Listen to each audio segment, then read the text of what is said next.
and ain't no wannabes here. With some not so nice advice for your writing career. To be clear, no punches will be pulled, but the punch may be spiked. How they like before they get on the mic. To my left, we got the mighty Mer Lafferty. And if I piss her off, believe me, she'll come after me. And her co-host, Matt Evan Wallace, on the right. Yes, she may be half as hype as she can take him in a fight. So settle in, folks, buckle in and boot up. Time to meddle in a way to make your writer shut up. It's hard work, but the perk is that it's fun and exciting. Facebook will still be there when you're done writing. Ditch Diggers!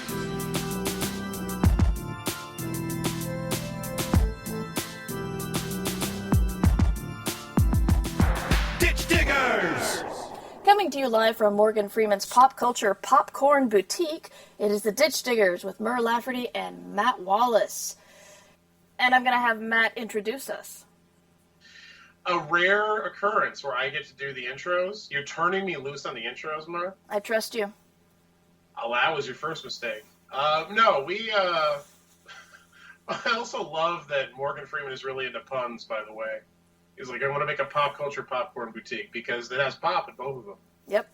He's a clever guy, Morgan is. No, I know we focus a lot, Mer, on being a science fiction and fantasy author on the show because we both are science fiction and fantasy authors. But this is also a show about writing professionally and writing for a living overall. It's about the whole spectrum. We cover the whole spectrum here. The whole thing. Which is why we try to talk to comic book writers and screenwriters and many different types of people. And I realized there was an area that we were ignoring in our search to educate aspiring pro writers out there. And though we've talked about nonfiction writing on the internet, I thought we should kind of specialize a little bit and get into pop culture and specifically writing about film and TV, because there are a lot of film and TV writers and critics out there who do very well in that avenue. And to that effect, I thought for a perfect first guest, we'd get on someone I'm a big fan of, a staff writer for the Daily Dot, and one of my favorite writers about pop culture and TV and film, Gavia Baker Whitelaw, who we have here, ladies and gentlemen. Gavia, welcome to the show. Hi there. Thanks for having me on. And thanks, Matt. That's very nice of you to say. That's the truth. That's the truth. Your American Gods write-ups have been one of my favorite things about the show being on the air. They're fantastic. How did I do with the intro, by the way, Mer? Was that good? It felt a little overwrought. Did I do too much? No, it was great. It was great. You probably did it better than I would have. So I'm just going to say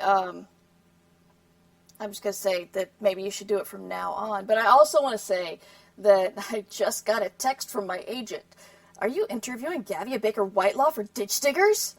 And I said, yes, at this very moment. And she replies, I love her. So my agent's already excited for this episode. Just going to make a dumb joke about, is your agent my mom? Oh, I don't think so.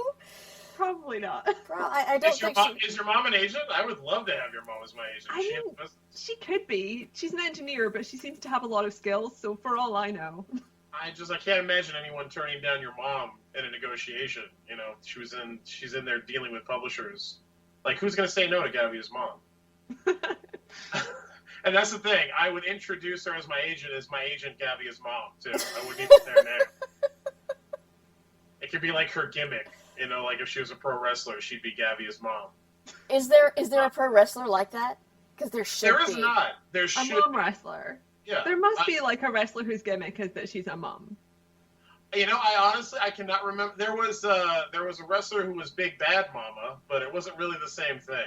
No, that's different. The only one I know is the old lady who gave birth to a hand. That was Mae West. Yeah, that was one of the worst things that ever happened on a pro wrestling TV show ever. And I'm so sad that anyone remembers that. Because it is just the worst example of pro wrestling storytelling. But she didn't do a mom gimmick. She was a former women's wrestler who was having an affair with a very large black power lifter who impregnated her with a hand, apparently. And that's as much as I'm going to talk about that angle. I'm going to let everybody just have no context beyond that. Am I drunk right now? No, this happened. She gave her. They did a whole angle and she was in her 80s too. By the way, she was a pro wrestler in the 50s. Yeah, this is literally the only wrestling story I know. Is the old lady who gave birth to a hand. Okay, you need to spend some more time with Matt. Clearly, that hurts me in my heart that angle is the only one you know from pro wrestling because it was just it was the worst thing that ever happened. That was late 90s when everything was going on. It was the last gasp of 90s wrestling storytelling. It was terrible. So I was gonna. I know you took it in a much weirder direction that I wanted to go in, but I just want to point out that I'm playing the Blizzard MMO shooter Overwatch a lot lately, and they have 24 different characters that are all very interesting people. But my favorite one that I can't play because I'm not a good sniper is an old lady. And for real? yeah, she's a veteran. She is actually the mother of one of the other heroes that you can play, but she's a sniper, and I love playing her just because I want to play the old lady in Overwatch, but I don't play her that well, so I'm not a good sniper. I'm sorry. No, that's okay. I'm not. But I just want to point out that I'm just so happy that once I saw that there was an old lady in Overwatch you could play. It's awesome. There should be an old lady in every video game, I feel. Mm-hmm. And again, they should all be Gavia's mom. I think Yes. really Gavia, would your mom be a sniper? I'm not sure. I feel like she'd probably be like driving a tank or something. She used to work on like oil tankers and big like ships. Wow. So she'd be more like the vehicle person wearing overalls. Yeah. Panzer grandma. I love it. Yeah. Yeah.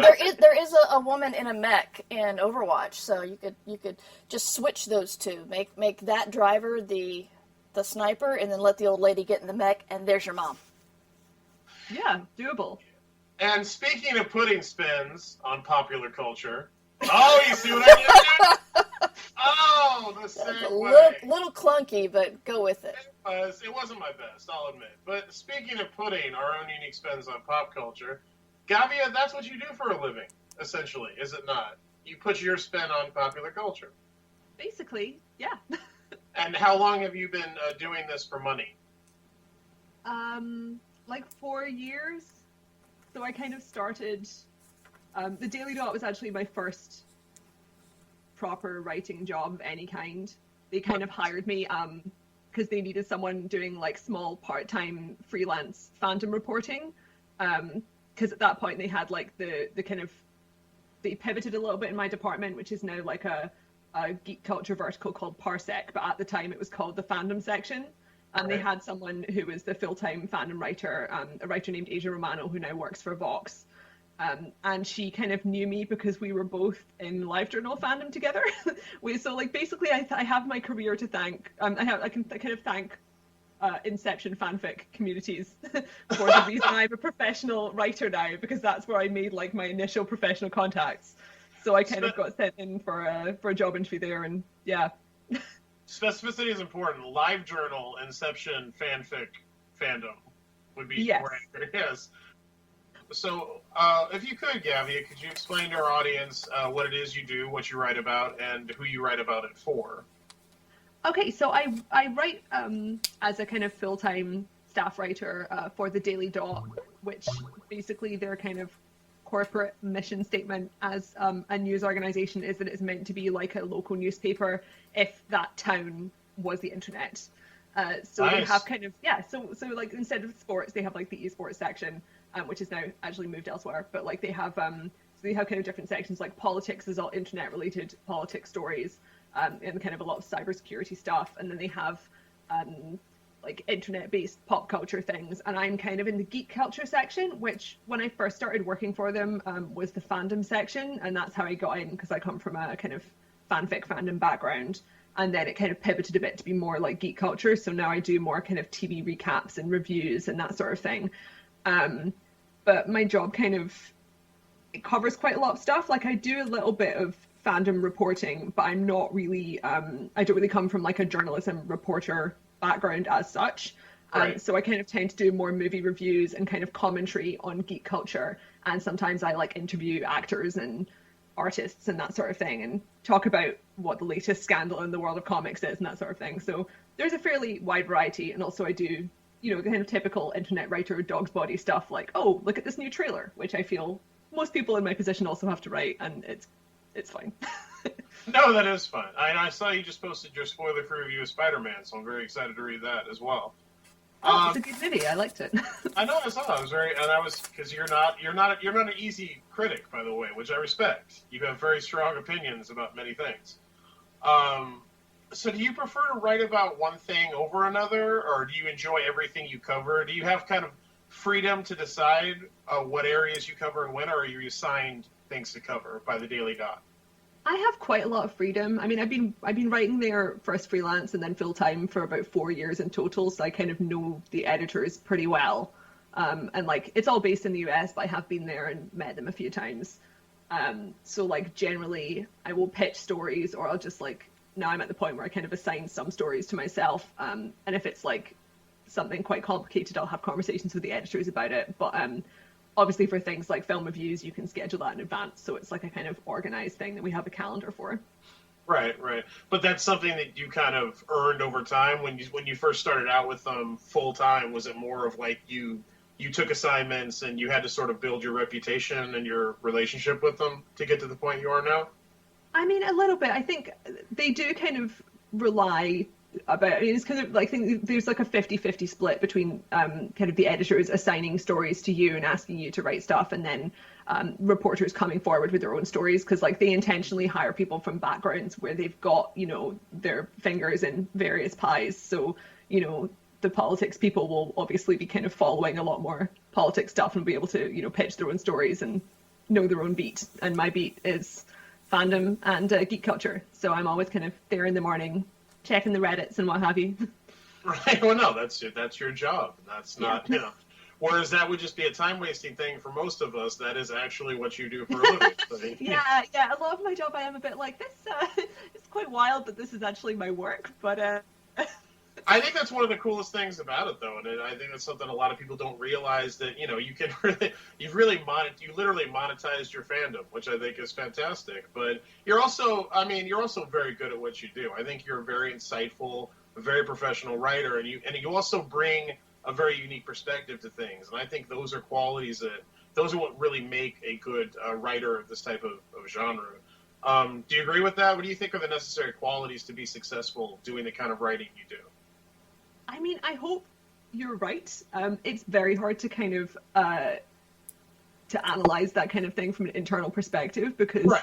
I don't really think about like my writing process and kind of developing as a writer very much. I don't, so it's not something I really focus on. I think it's more just one of those 10,000 hours of practice things where, because I've been writing about it like on a daily basis for 4 years, and then before then I was one of these people who, you know, was blogging a lot on LiveJournal with other fans and having really analytical discussions. That's kind of the background I come from. Right. So I think like for geek culture especially, like one of the things that I find important from my angle is the ability to be a fan of something and be critical at the same time, which I guess is kind of a no-brainer, but I do notice that a lot of people, especially in the internet commenter community, do not seem to comprehend, because it's kind of like, you know, we don't actually have a comment section on the Daily Dot anymore, which is great. But like, brilliant.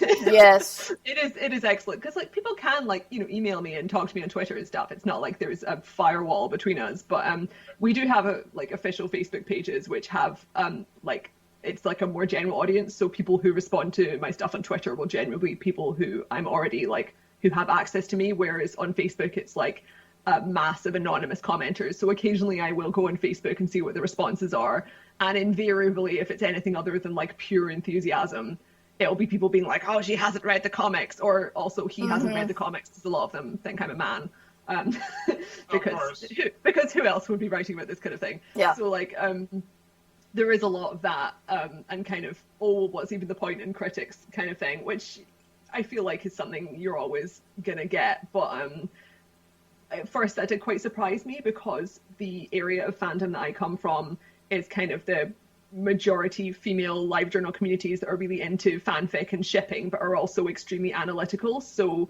I mean, that is a very different background from the kind of over-enthusiastic, every Batman movie is perfect crowd sort of thing. Because it's possible to be like really obsessive and also kind of hate many elements of the thing you're obsessed with. Like, when I was a teenager, I was really into the TV show Stargate Atlantis, which qualitatively is not a good TV show in many ways, and also has a lot of kind of politically, it has a lot of things in it that I disagree with. You know, it's you know, the Stargate franchise is very, you know, colonialist, and they were not great to some of their actors, and it's very kind of dominated by white male characters.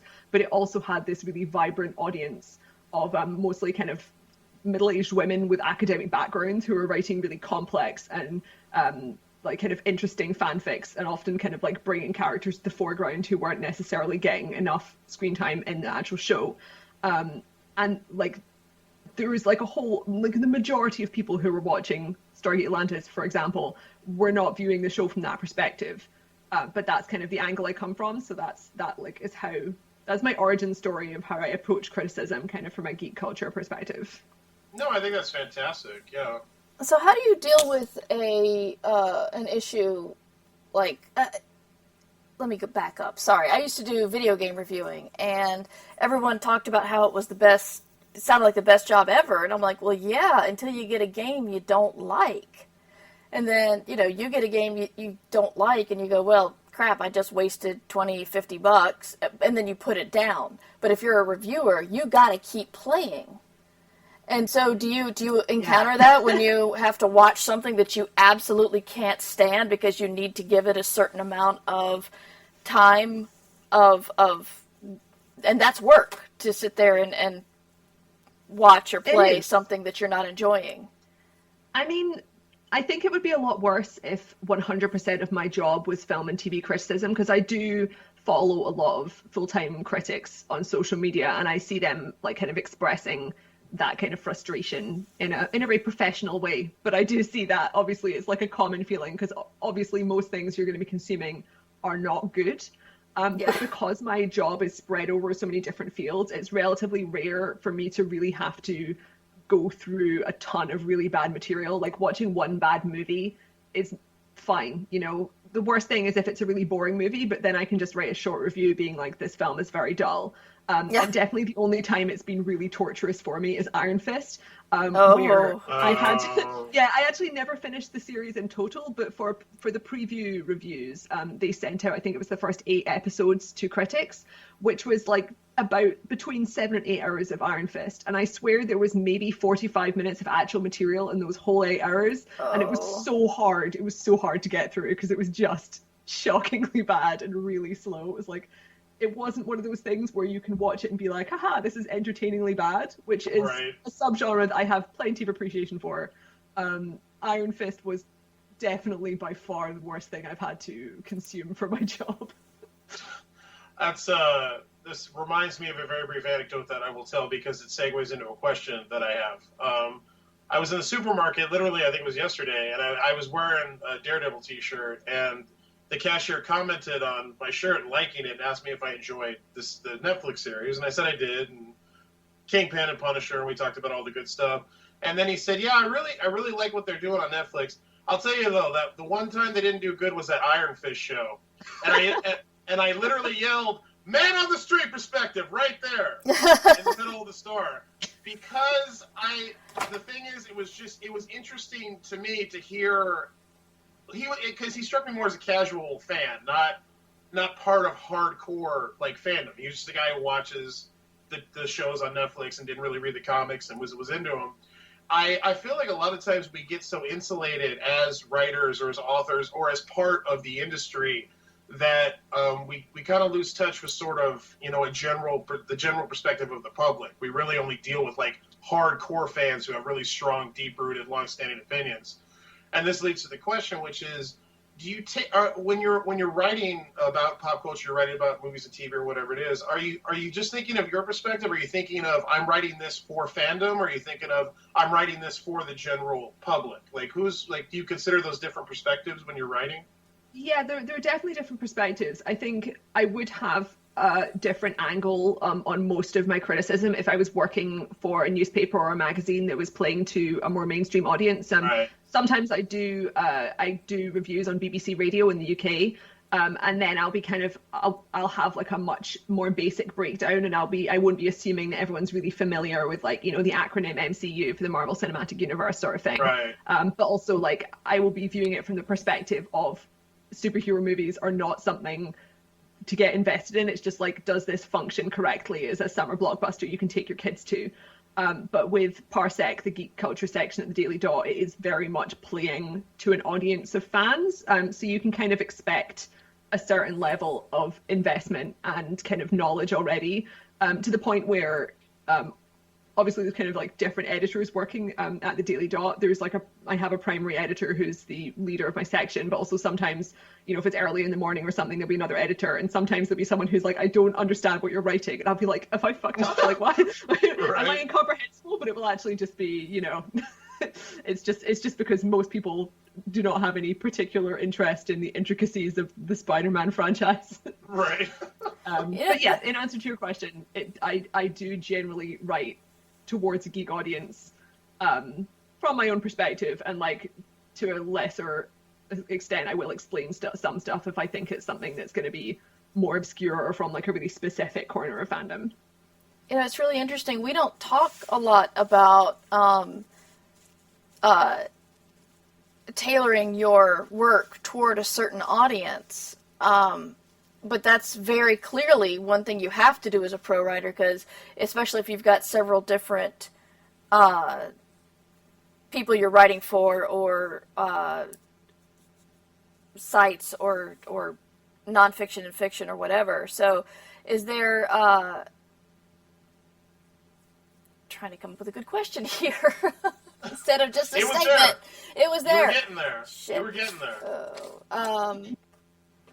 But have you ever come up against the thing of completely getting your audience wrong and realizing you have to recalibrate and realize who you're writing for? Or are you just that good? I'm sorry, I didn't catch any of that question, if there was one. Okay, the question was, have you ever written entirely for the wrong audience and realized it and had to recalibrate because you needed a different tone or a different angle? Are we having technical difficulties again? I can hear you. Different type of topic. It was often hard to tell then, because earlier on in, like, you know, 2014, 15 kind of time, I was writing a lot more from the perspective of fandom, like fanfic fandom sort of thing, and like explainers and discussions about shipping culture and that sort of thing. And kind of the editorial view was I needed to explain stuff from the really basic perspective, as if the readership didn't necessarily understand terminology like shipping or OTP for like one-true pairing in fanfic or whatever. And it was like a very difficult line to balance, because I wanted to make it clear to fandom audiences that I was an insider who like understood what they were going through and the kind of the intricacies of the culture, which has like some very nuanced like behaviors, but also make it accessible to outsiders. And that is like a really difficult line to walk. And kind of as I was doing that, like I'd often see like, you know, there'd be BuzzFeed posts that just used like really casual slang, and I was like, I'm a grandmother, like why can't I just put like OTP? Like, but obviously it's like different outlets have like different niche markets, and that. Nope. Gavia, we lost you again. Can you still hear us? Because you dropped out. Gavia, you dropped out again. Oh no. Yeah, it's after talking about niche markets and then you went silent. I'm sorry. Oh, okay. It's going well too. Yeah. I'm sad about that. Oh well, no, so I've lost my thread now. But yeah, sorry. Different outlets have like different niche markets, and like hopefully I did manage to succeed in kind of balancing between making it clear that I knew what was going on from an insider perspective and kind of helping outsiders understand what's going on. Like I do remember I would occasionally see kind of social media comments and stuff from people being like, oh, like I hate media coverage of fandom, but you can't win them all. So you can't please everybody. I think that's kind of the problem is balance is important, but you can't fall into the trap of, well, if it's not perfect for every demographic and every section of the audience, then I failed. I mean, I don't think that's true at all. You can only please so many people so much of the time. How do you find reporting on fandom? Because I'm thinking again of Overwatch, where some people ship these two characters who happen to be brothers, and others say, you know, let's not do incest shipping. And then there's more arguing about that. And then I saw like I want to say Polygon or Joystick write-up about the fandom war going on about the incest shipping within Overwatch, and it got very. It's like I read it because I was interested in it, but I got a bit of a. Is this real news? I mean, even is it real geek news? I don't know. I mean, I think it is news in the sense that any kind of interesting subculture is news, but if it's just kind of gawking at people's weird interests, then it's not very fair. Yeah, it's quite hard to tell, and also like you do have to kind of be, you know, thoughtful about what things you're kind of publishing about in terms of like especially if it's kind of fanfic which has like a sexual connotation and like people are doing it anonymously under private usernames, and it's like I don't want to kind of do something that's just like, oh, look at people's weird interests. Yeah. Although I wouldn't, because it's like also my weird interest. Right. Guess who I saw at the strip club last week? Yeah, it's like it's not going to work out super well.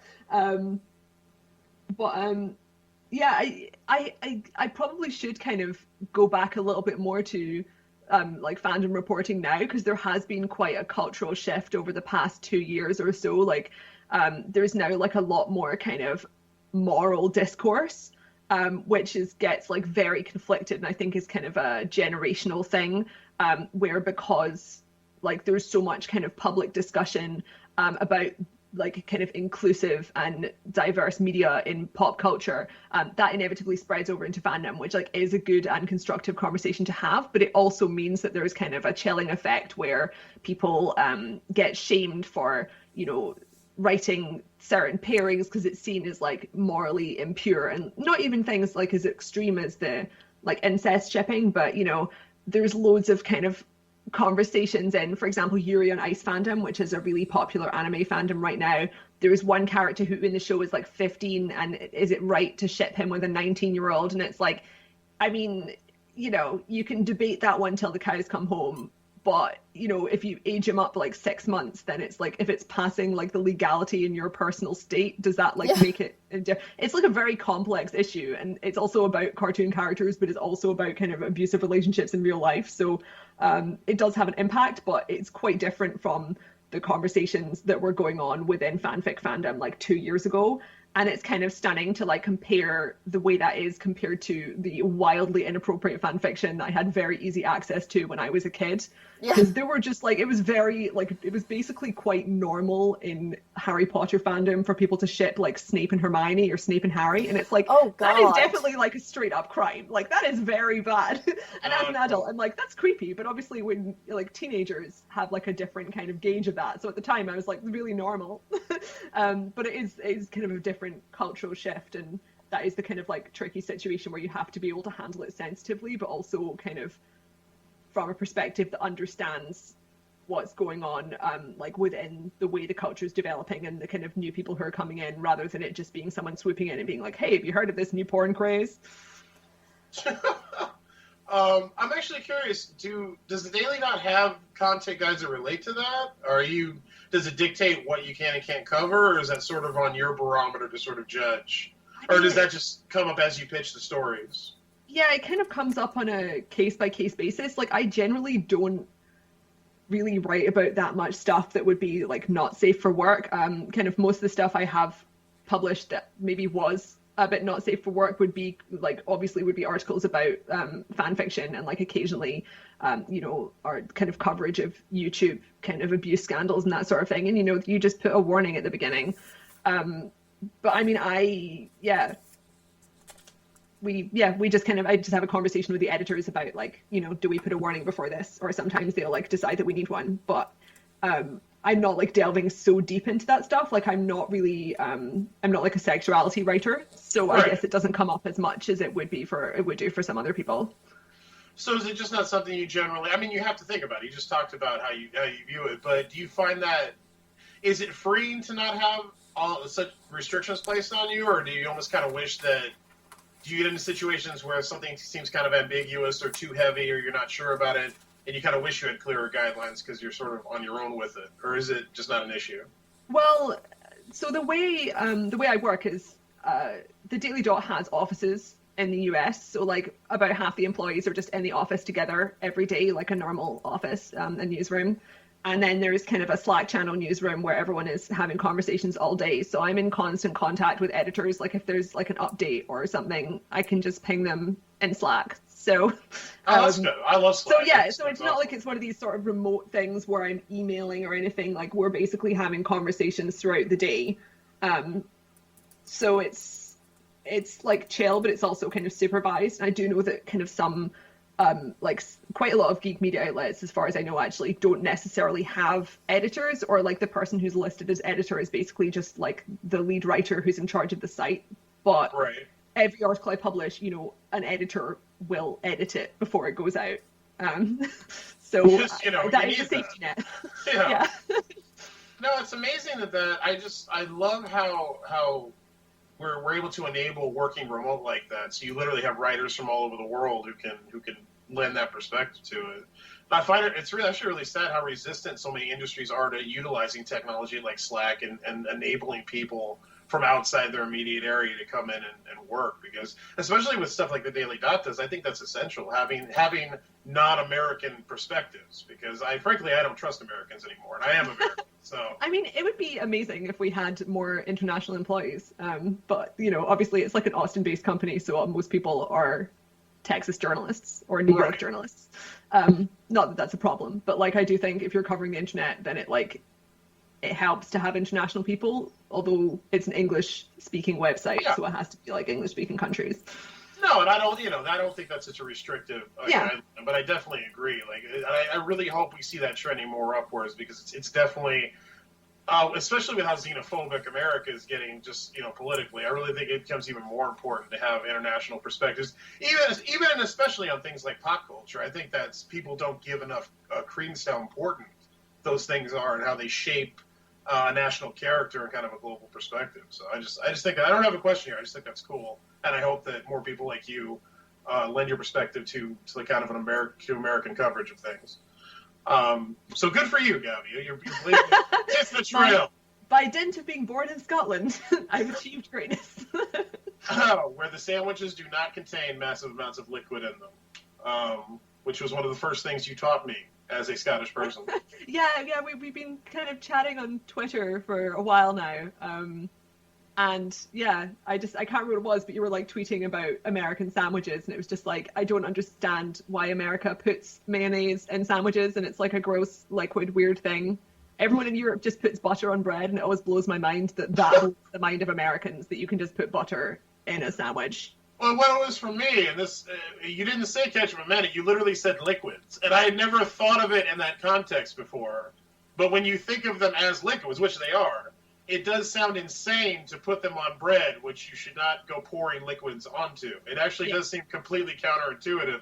It actually totally changed my perspective on American sandwiches. And now I've kind of become that insufferable international sandwich snob, telling people you shouldn't put liquids on your sandwiches because it's counterintuitive. But yeah, so again, I'm glad to have culinary input into your life. You do. You have massive culinary input in my life. I'm sure it'll end up in one of my books at some point. I'm really glad you weren't the sandwich snob last weekend, dude, because I would have had to kill you. No, well, you're in the woods. You make do with what you have in the woods, but You make it sound like we were scavenging and hunting our own food with spears.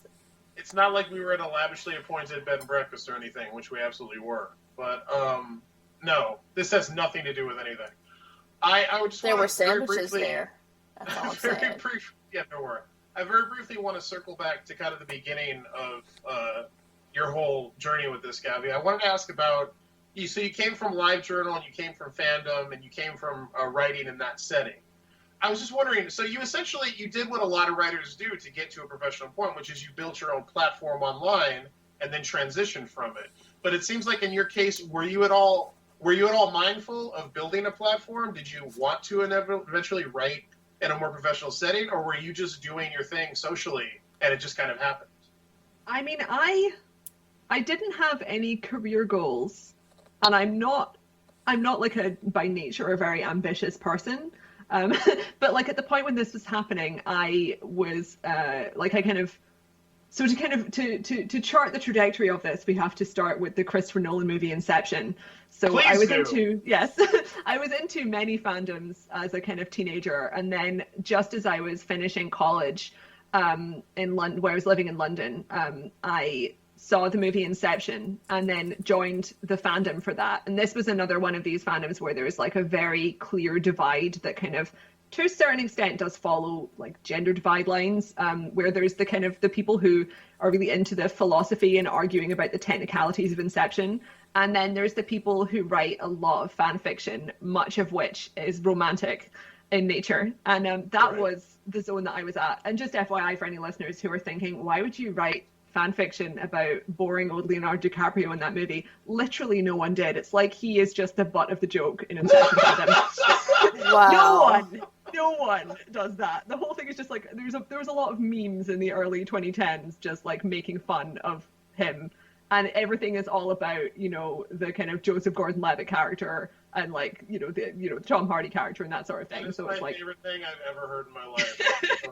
so I was in the fanfic fandom, which was like there was a lot of very high quality writers, and I actually made some friends for life there. I started a publishing company with a couple of them that I met there and that sort of thing. So that went well. But yeah, I kind of met like my friend and then colleague later on, Adrian Romano, who kind of suggested like you should interview for this like really small part-time kind of fandom writing job, which was just like a few hours a week kind of thing. And at that point I was like a recent university graduate who had no hope of getting a job because I was in London, and it was like, you know, I kind of went into university just at the financial crash, so it was like not a really great time to be looking for work. Wow. And like I kind of at that point I kind of transitioned somewhat from like fandom stuff to I had a blog where I wrote about costume design and fashion, and also did a lot of Teen Wolf recaps because Teen Wolf was a very funny show. And they were like, sure, we like your Teen Wolf recaps. So they hired me, and then I was part-time for like a really long time, and I was also kind of working in call centers at the same time. So I moved back to Scotland, where I was living with my parents for a while, working in call centers for minimum wage and also writing for the Daily Dot kind of part-time. At one point I was working night shift in a call center, which was truly a dream. Oh God. Yeah, it was yeah, that was really pleasant. But then eventually I kind of ended up working there, getting kind of boosted up to basically full-time work. And so now I work from home in a little household with various others who are also writers. So we will have wholesome little lunches together and discuss our jobs like it's an office. So that's all turned out pretty well. You're digging ditches, and I love that. The reason I asked about it is because the one thing people always want to hear, and rightfully so, is how do you break into these things? Whatever kind of writing we're talking about, I think that's always the biggest question people have is how the hell do you get in the door? And I always feel like the only answer is to just ask a writer about their journey, because all the stories are different. And I also in my case, very unhelpful. Like I'm like 50% sure I'm not actually qualified for the job that I've held for several years. And I am one of those people who does the classic thing of if you look at a job application, I'm like, well, I don't have all of those qualifications, so obviously I could never apply. I cannot possibly disagree with you more, Gavia, and respectfully. But like here, and that's the other thing I was going to say is another, and I saw this come up recently because it comes up at least once every couple of weeks, is the whole topic of fan fiction. And everybody, you know, so many writers and so many industry people sloughing it off and hating it and not giving legitimacy to it. And the point that I would make is, when you look at the kind of writing you were doing in fandom, I think any kind of writing you do, as long as you take it seriously and are passionate about it, I find it valid and I find it useful, especially when applied to a writer just starting out. And I just love that that's where you started, in fanfic and fan fiction and fandom, and were able to work your way up from it. And I don't think that's invalid or an accident at all. Like you had a lot of really passionate interests. You're a very good writer. And I would imagine you developed those skills a lot writing about all those fandom related things, you know, and that seems to be where you cut your teeth. So yeah, and I mean it's also like discussion, you know, because I mean I'm not really like a long form fiction writer, so all the really long fanfic I've written has been co-written with other people. So I kind of, you have that like collaborative atmosphere, like you learn how to write something really complicated and long with other people, but also kind of the analysis and discussion that goes on within fanfic fandom is so kind of warm and interesting compared to the sort of arguments I see in like sort of, you know, if you go to like Reddit film communities and that sort of thing. So it is like a really interesting place to learn if you're younger. Although I don't kind of, I'm not kind of saying, oh, fanfic is like training wheels for other stuff, because I still write it now, and most people who write it are doing it for fun rather than as like a career step, Right. just to be clear. But yeah, it is. I think it did definitely kind of benefit me, and I'm still totally there now. Like I co-edit like a kind of a weekly newsletter thing with Elizabeth Minkle, who is she's an editor, and kind of various other jobs. But we kind of do like a fanfic newsletter where we kind of send out recommendations and kind of collate recommendations from our audience and kind of share fandom news around that kind of community. It's called the Rec Center. If anyone wants to join up for that one later. Oh, it's fantastic. Please pimp everything. One of my several side projects. No, that's very cool. I personally, I'm totally pro fan fiction. I have no issue with it. I think it's a great thing to do. Don't send it to the people who you're basing your work on. No, definitely not. As long as well, a lot of people don't know that, but sadly, as long as you're not making money off it, and as long as you're not sending it to the author themselves, I think it's a fantastic thing and a great place to, you know, hone your writing skills and explore your passions. So, and I think not enough credence is given to it. So I just love that that's how you started up. It's just such an awesome story to me. And again, like you said, no one's advising everyone, if you want to get into writing professionally, fan fiction is the way to go. But there is no right or wrong way to start writing as long as you're writing. I think the writing is the most important thing when you're first starting out. So I gotta ask, what fan fiction are you writing right now? Well, right now I have like a subfolder of just unfinished garbage for various miscellaneous things.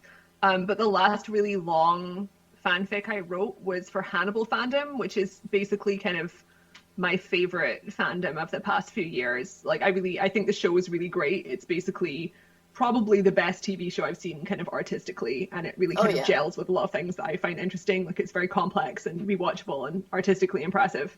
In fact, right now I am sitting in a room with the Hannibal Lecter's crest from on top of his fence outside Lecter Castle, which is the only piece of memorabilia I own. Wow. It's like, I'm not a memorabilia collector, but when I saw that I was like, Gotta get that Hannibal crest. So it's sitting in my fireplace right now. But yeah, I wrote like with a friend who's also a writer. We kind of co-wrote this like novel length Hannibal fanfic, which was a crossover with Philip Pullman's His Dark Materials trilogy. So that's quite a popular kind of alternate universe concept in fanfic fandom. People take the idea of like the demons, the animal companions they have in Philip Pullman's novels, and then kind of transpose it into a different canon. So that's what we wrote about.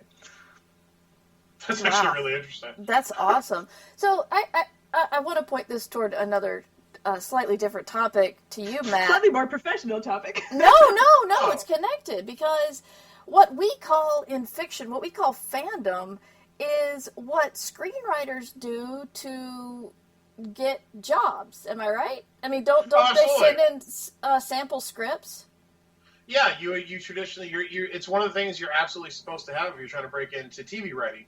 You write an episode of an existing show that you are in no way affiliated with. You are literally writing fan fiction as an audition to get a major industry job. So yeah, that's absolutely a thing that's real, and that most people don't ever equate to fan fiction because it's seen as this other dirty thing professionals don't do. Even though Gavia is a professional writer, and she absolutely does it, and so do many other professionals. But yeah, that's totally. Yeah, I mean, you have to be able to mimic the character voices. You know, everyone who's coming in as a new staff writer for CSI or whatever, you have to be able to do that. And I mean, obviously, most people who are working for Doctor Who and Star Trek are just lifelong Doctor Who and Star Trek fans. Sure. It's the same thing with superhero comics. So yeah, it's exactly the same thing, but like, it's just not necessarily going to be referred to by the same terminology. Even though it's exactly this. I mean, we're talking about your American Gods recap. Brian Fuller, he got his start submitting scripts to Star Trek, because back in the day, Star Trek shows had an open door policy for scripts. Anybody could send them scripts. And he literally wrote what was essentially at the time Star Trek fan fiction sent it in, it became canon Star Trek TV, and it launched his whole career. So don't be so quick to dismiss the fanfic, is the bullet point of what we're saying here. And it rhymes. And it rhymes.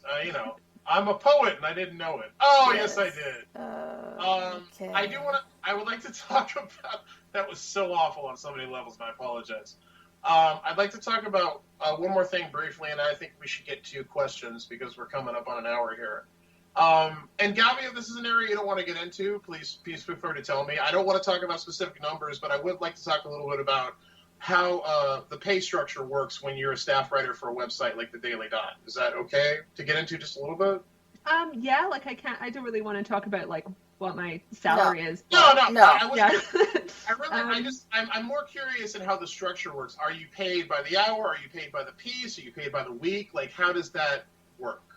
So originally I was paid by the hour when I was freelancing, which I think, as far as I know, is they have like a dual structure where some freelancers are paid by the piece, right. And some people are paid by the hour. And I had like a contract for 10 hours a week or whatever.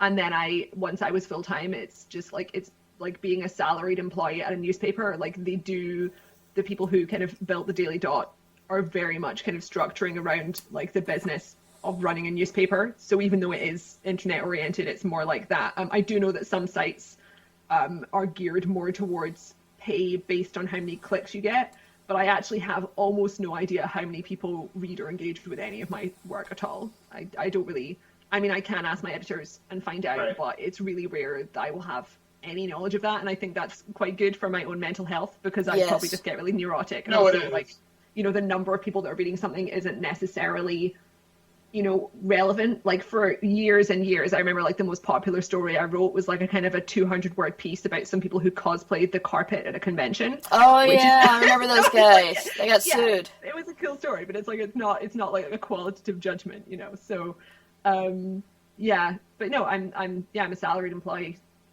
And I set you up a little bit on that because I actually know how the Daily Dot structures this stuff. But what I wanted you to tell that story for is because that is how you should be getting paid if you're working at a venue like you're working. And I love that you don't have to worry about clicks in relation to your pay, because not only is it good for your mental health, it shouldn't have any bearing on your salary as a staff writer. So I really like models like the one that Daily Dot has, where it's much more like the business it should be than a lot of the models that we see in venues like this, where they're really geared toward, at the end of the day, just paying writers as little as possible. That's the truth. So I have a lot of respect for sites like Daily Dot who are running a real legitimate business and paying their writers in a real legitimate structure. And I would strongly advise our listeners, if you're looking to get into this, that's the kind of job and the kind of work environment you should be pursuing in terms of pay structure and scale. So I just think that's very cool. And I appreciate it. So, and if you are looking for work and you come across something that is not like what you're looking for, you need to check out our freelance rebuttal guide from a couple of weeks ago, where we tell you anything you need to say to someone giving you any sort of bullshit reason why they don't want to give you money. Exactly. That's, if there is a theme to the show, that is the theme. Get paid.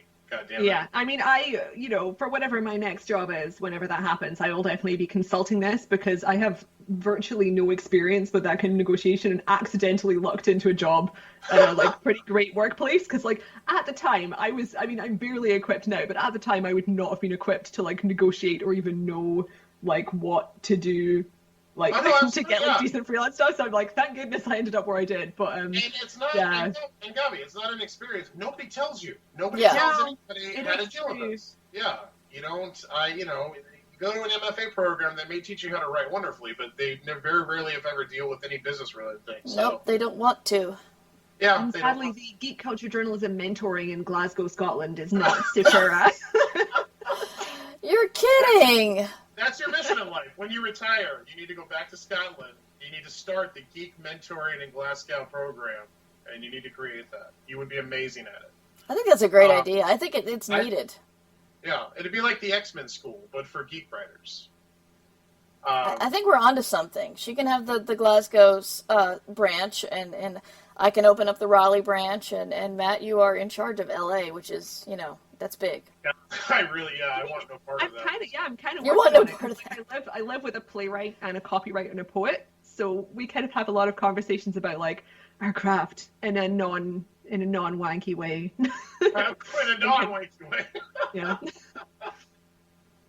No, you've got the bones right there. You've got the brain trust to start the whole thing going. So that's your homework assignment, Gavia. Get to work on that, and we're gonna have you back. Oh God, it's another side project. Help me. It's going. All right. I think we should probably get to questions, Mer. I think you're right. Do we have any email questions, or do you want to go straight to Twitter? I don't think we have any email questions. You go to Twitter, and I will double check email. All right, so going to Twitter, Jonathan Schiefer writes, "What's the best way to get the media's attention short of paying a PR firm?" And he writes, "Not hypothetical." Because... well, I have to say, even paying a PR firm, I don't really know how that's going to help. Right. I mean, I get a lot of PR emails every day, about 95% of which are completely irrelevant to any of my interests. So I've clearly just got put on someone's list, and they're sending me really pointless form letters. Like it, it's a very time consuming, but I imagine it's better planned to find kind of journalists and bloggers who are geared towards your specific audience and like get in touch with them. Cause like, obviously that does happen to me occasionally and I'll be like, oh, that sounds cool. And the other option is just going viral on Reddit or Twitter, which is, touch and go and very difficult to do. So like, unfortunately it is really hard to get seen, which I'm sure he's probably already aware of. But yeah, I mean, hiring a PR firm, I'm sure it's different for other journalists and kind of other outlets as well. But in my experience, like the only instances in which that's ever kind of useful to me is if it's like either an author that like I've maybe like I'm not aware that they've got like a new comic book out or something, or maybe like an actor who I hadn't thought to reach out to, but like, oh, actually I would like to interview this actor from like a particular TV show or something, but that's not really relevant to what I'm assuming is probably like some kind of like, like a crowdfunded project or like a self-published book or something. Right. Like a PR firm is probably not going to be super helpful for that. No, I completely agree. In my experience, if you get a PR firm, you already need to be big enough and have a name that people give a shit about, or it's not going to make any difference. I think if you're just starting from the ground up, it's almost completely useless. Yeah. So that is you've had people come to you, and that's one way you've gotten onto things that were a little bit more under the radar. Are there any other ways you tend to come upon projects to cover, or are you really going after what's popular because you cover popular culture? So does it have to have reached a certain level for you to kind of? Not really. Cover? Like I don't. I mean, sometimes there will be something where it's like this crowdfunding project has reached $1 million and it's definitely a news story. But by and large, because I'm lucky enough to be covering a beat that's basically tailored to my own interests, like I will fairly regularly be covering, a comic that I found particularly unusual, or like a strange subculture, or like a kind of Kickstarter program or something that I found like via my own social media feeds. So it's something that, like I'm casually looking out for. Like for example, there's an extremely popular Tumblr webcomic called Check Please, which is about college hockey players, and it's like a queer rom-com comic with sort of like about frat boys, which is colossally popular. Like it started off on Tumblr, it's still there now, but the creator like published 2 volumes on Kickstarter, and the second volume went up to $400,000. Oh my god! I know, right? And like she just didn't seem to be like on the radar of mainstream publishers, but she just got a mainstream publishing deal like last week, and it was just announced. And I interviewed her like I guess like a year or 2 years ago or something, but that was something that I was aware of through kind of my personal connections. And then like the reason I brought this up is because her new PR person from her publisher, I heard from her and I was like, oh, it's really interesting that like I'm getting a PR thing from someone who I like have been following for years. Now they've reached like the mainstream level. And you contributed to that. Yeah. I actually would like to follow up just a little bit more on this, because it actually is a really good question. So you mentioned people bringing stuff to your attention. If someone had a project that they felt, well, this is a thing I think Gavia would really love. I read her work and I think she'd really like it. What would be the best way to approach you to bring it to your attention where you would actually give it a shot? Email. Right. I think it's like unless unless you've kind of got something that's like a social media based thing, like I in my experience, journalists are not super wild about getting hit up on Twitter with people's personal projects. Right. I almost always ignore those, and also they're almost always completely irrelevant to me, and I kind of treat them as spam. And Absolutely. a lot of the time, like the PR emails I also get are spam. And I feel really mean when I turn people down if someone emails me being like, oh, do you want to cover, like, we've built this like amazing app that, you know, they're kickstarting, you know, an app to find Pokemon Go players in your neighborhood, or, you know, something, I don't know. But and I'm just like, there's like a billion of these things every day. I think you just have to understand that it's not necessarily a personal slight, but people who are working in my industry are constantly bombarded with like dozens of things that are not necessarily going to be newsworthy or interesting to their audience. Yeah, that is in no way your fault either. Is there an approach that you think that people should take, like how, like in the way they address you and the way they introduce whatever it is they're doing? Is there an approach that you would pay more attention to than, you know, how do they not appear like spam, I guess is the real question. Yeah, I mean, I don't kind of expect people to like be writing like some deeply personalized thing, because like I know that that's like too much to expect and also unnecessary. But like, you know, a professional looking email being like short and to the point, explaining why your thing is cool and why it might be interesting to the audience, I imagine, could be like relatively effective. But like, I think the number one thing is just finding journalists who are like interested in kind of your zone, you know, not randomly kind of sending out to hundreds and hundreds of different places. I find that publicists don't, I shouldn't say all, but some publicists don't care to do that much legwork, because I get a lot of requests to interview business book writers and nonfiction book writers and science book writers, and I'm just like, do you not? I mean, it's pretty obvious looking at the list of my guests that, at least on my other show, I interview almost exclusively science fiction and fantasy authors, and I just want to go, have you done any research at all, or do you just scattershot? I think they scattershot. I mean, there are a lot of lazy PR people out there. People can tell as well. Like, you can tell when you've received a form letter that was designed for 10,000 other people, because it's like, this is not relevant to me. I also think a lot of PR people are just kind of at a loss, honestly. I see that a lot. I see publicists who have a lot of energy and they're really well-intentioned and they want to get something done. They just don't know what to do. It just really seems to me, I don't know what's happened there. But yeah, to echo also, I mean, if you have like 50 clients, then it makes sense. Yeah. I mean, when I was running a Kickstarter, I remember like my kind of co-editor and I like were agonizing over who we'd contact for PR purposes, and that was two people who had like a lot of time on their hands at the time. So it's very different from people whose entire job is that, I guess. Oh, no, that's definitely true. Mer, do we have any email questions? Did you check? We do. We have a couple. This one's really short. You and Monsieur Wallace talk a lot about BarCon on Ditch Diggers. Who decides where BarCon takes place? BarCon is the bar at a convention. People call it BarCon because sometimes they can't keep you out of a hotel. So you can get a room at a hotel and you can go to the hotel bar, and there are all the people that you want to hang out with at the convention, but you don't have to pay to get into the convention. Granted, you can't go to anything else in the convention, like panels or award ceremonies or masquerades, but if you just want to go and schmooze and have a drink with writers or editors or agents that you want to meet, then that's what we call going to the BarCon. So where BarCon takes place is going to be the main hotel of the convention. And if there are several hotels in play, it's pretty easy to ask around to find out which one's going to be the BarCon hotel. Yeah. Yeah. Gavia, do you BarCon much?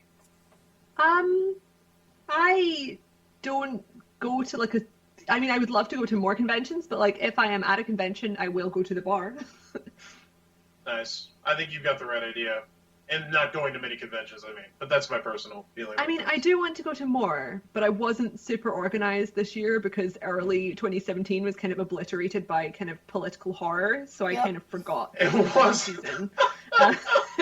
So I'm not super up in my convention schedule this year, but everyone have fun at the World Sci-Fi Convention in Finland this year. Looks like it's Yeah. going to be filled. I won't be there either. We should do like a Skype BarCon for people who are not going to be at Worldcon. Yeah. Or we can just all get drunk in our own countries and just not worry about it. What else do we have, Mark? What should you keep, Ian writes, what should you keep in mind when you're trying to write a book that works as a standalone novel but has serious potential, as they say? How best can the author leave the door open for more without telling a story that doesn't resolve? You want to take that, Matt?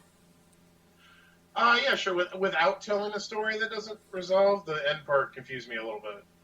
Yes, they don't want to. They want to tell a story that has a beginning, middle, and end, but has serious potential. So they don't want to leave too many cliffhangers, so that they don't piss people off or don't sell it or whatever. Right. I tend to approach that, and it's a good question. It's because virtually, I'd like to see more standalone novels. Everybody is so into it has to be a series these days, and that's nothing. It's so hard to make money writing books. You have to write 3 to make as much as you used to make writing 1. So I get that, but I tend to approach that like writing the pilot for a TV show. Is how I tend to see those things. You want the story to be self-contained. You want to tell a self-contained story that unfolds in the book, that introduces your characters and your world, and an overall conflict that could be carried over into more books. But the main plot of that book should resolve in the first book itself. And I think that's the best way to leave the door open for more stuff without cliffhanging the book itself. You want to think of it like the first episode of a television show you're trying to sell someone. And if you don't know, and if that isn't enough of context, go watch a lot of prospective pilots for television shows, especially pilots that didn't have full series orders yet.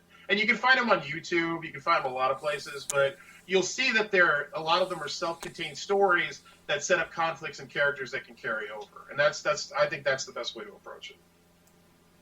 Yeah, I talk about this more on I Should Be Writing, but any sort of plot thread that you leave open that is not your main is not your main story. There's I recently read a book that I believe it had a sequel, but the story got resolved, but the main character was essentially led to another quest kind of thing, and the end of the book was the rest of the team agreeing to go with him. And it's a contained story, but it would have been fine to stop there, but it definitely has serious potential because you want to pick up the next book to see where they go next. Right.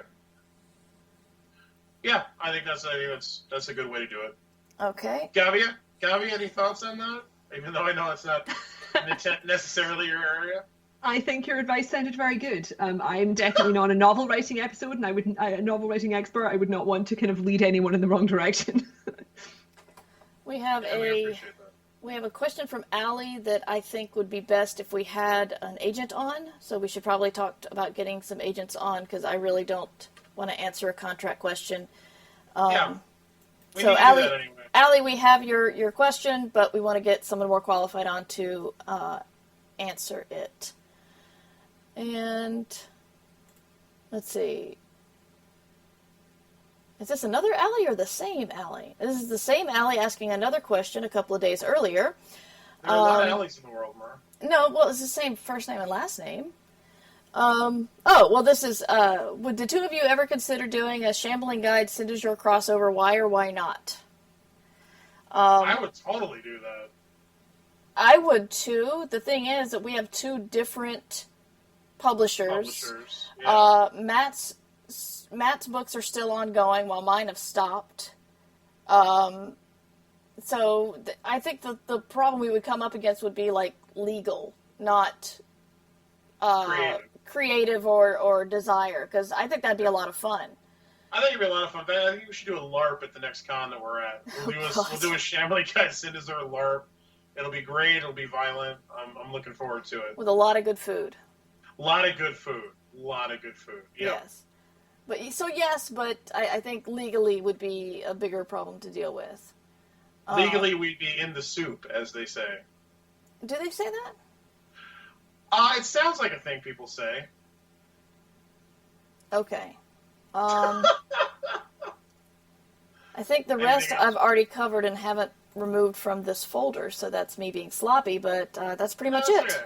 That's a good amount of questions. I think we've taken enough of Gavia's time. I think this is a good place to say our goodbyes. Yes, thank you so much for being on the show, Gavia. Although we've said Thank Daily you for Dot, inviting me on. even though we've said Daily Dot many times, the typical final question is, tell us where to find you online.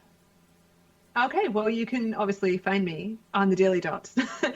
You can find me on Twitter at hello_Taylor, Tumblr Hello Taylor, and I also I have a podcast called Overinvested Podcast, which I kind of talk about movies and TV and pop culture with my friend Morgan. And I also have the fanfic newsletter I was talking about. It's called the Rec Center, so you can kind of find that on Tiny Letter, and it's like a weekly email with loads of fandom news and fanfiction recs from different communities and backgrounds and themes and that sort of thing. Fantastic. Awesome. And you can find the blog and show notes for the wonderful show notes that Matt writes at merverse.com. We will get our website back at some point, I promise. If you're getting this through another way and you are subscribed to the very first Ditch Diggers feed, I apologize, but that feed is dead. I've moved it, which if you subscribed during iTunes, you won't have noticed anything, but I'm sorry for this, but I had some major technical difficulties. So the feed has changed. So if you're listening to it on the site, you need to update your feed. You can find me at mightymur@gmail.com and mightymur on Twitter. Go ahead, Matt. You can find me at matt-wallace.com. That's my blog. You can find me on Twitter at mattfnwallace. And the Sid is Your series, which I write. The newest book is Greedy Pigs. It is the 5th book in the series. The 6th book, Gluttony Bay, comes out in November. The first book is Envy of Angels. If you haven't yet gotten in the series, go back and read them all. They're fantastic. Also, my other series, Rencore, the first book in that series, Life in Grudge City, is out right now from Parts Unknown Publishing. Please pick all these things up. They allow me to keep eating and have heat, and that's important. Mur, you have books. I do. I Should Be Writing coming out next month. Wow, yes, the I Should Be Writing book is coming out next month, and 6 Wakes is already out, and was just put on the Barnes & Noble first best books of the first half of 2017. Oh, so well done. That was exciting. Thank you. And I just want to point out with the I Should Be Writing book and with Greedy Pigs that pre-orders are so important. They tell the publisher how popular we are. Apparently the long tail does not impress publishers. Pre-orders impress publishers. So if you really want to help us out. And it's frustrating because, and the thing is, folks, it's not your job to know this. So no. There's no anger there. But I'll hear a lot of people, like I've had a lot of people telling me this. They're saying, I'm waiting for the last book in your series to come out so I can buy all of them. That is death. As I pound on my desk, it is death to do that to an author. If you are excited about their series, you like their work, for the love of God, don't wait till the end to buy the books. You have to pre-order the books as they come out. That helps them keep telling the story. It is so, so important. And while we're on the subject, please buy paperbacks. The margins for us are much wider. They help us make more money, and it's a big deal, because that's another thing I see people confused on a lot. So pre-order the paperback is the watchword for this part of the show. Yeah, I have a series that is no longer a series, and if there had been more pre-order, if there had been anybody waiting till the end of the series, then, well, it's your fault. Good luck. I wasn't going to go there, but go there. It's your fault. It is your fault. I'm sorry. I get upset. Anyway. Anyway. Last thing. Is Hugo voting still going on? Yes. Still need to we are nominated for. Oh, is it or not? No, not when this is. The Hugo voting ends next weekend. So yes, this will be up one more week. One more week of Hugo voting. It's our last week to plug this. We are nominated for the Hugo for Best Fan Cast this year. We're very excited, and we're grateful to the people who got us to this point. If you are voting for the Hugos this year, you have one more week to vote for Ditch Diggers for Best Fan Cast and help us actually take home the Rockets. It would make us very happy. Thank you for doing that. And that's all the things that we're going to plug. I'm sorry except this for the Patreon.